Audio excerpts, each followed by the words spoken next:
Chairman ضلع council Salman عبداللہ مراد نے کہا ہے کہ تمام زندگی کا حاصل یہ ہے کہ انسانیت کی خدمت بلا تفریق کرے. ایسا کرنے والا نگاہ انسانی میں ہمیشہ بلند درجات پر فائز ہوتا ہے. دنیا میں آنے کا کوئی نہ کوئی مقصد ضرور ہوتا ہے اور جب ذمہ داری آپ کے سپرد کی جائے تو اس کا مطلب یہ اخذ ہوتا ہے کہ اللہ نے منتخب کر لیا ہے. لوگوں کی حالت بہتر بنانے کے لیے اگر جائزہ لیا جائے تو پاکستان میں جس نے بھی خلق خدا کے کام کے لیے انہوں نے عوام کے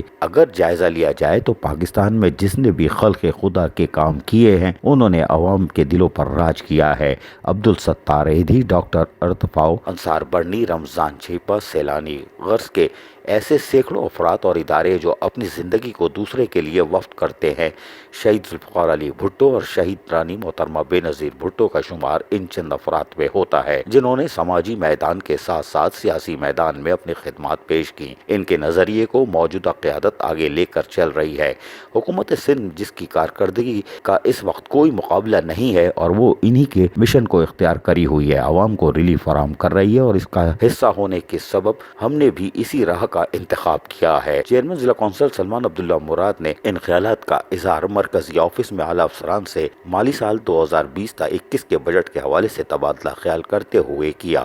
اس موقع پر چیف آفیسر مسرور احمد میمن، افسر مالیات نعیم Yusufi, district engineer Fazal Mahmood Gul, budget officer Kashif Baloch, director admin Sharif Sheikh بھی موجود تھے. چیئرمین ضلع کونسل سلمان عبداللہ مراد نے مزید کہا کہ بجٹ کے حوالے سے جو بھی مسئلہ درپیش آتا ہے اس کا فوری اور مناسب حل تلاش کریں. جس کام کو انجام دینے میں وقت درکار ہے تو اس کو مشاورت کے بعد کیا جائے. زیادہ یا کم کام کی فکر سے آزاد ہو کر اپنے امور خلوص نیت سے ادا کریں. کوشش کرتے ہیں کہ جو بھی اسکیم دی جائے وہ اہلیان ضلع کونسل کے لیے فائدہ مند ہو. تقریباً 4 سال سے خدمت کا سفر بلا رکاوٹ جاری ہے. نئے بجٹ میں عوام کو زیادہ سے زیادہ ریلیف دیا جائے گا.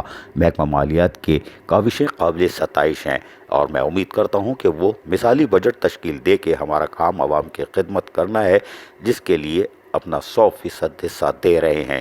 عزیز عارف، KBS بلدیاتی نیوز، کراچی.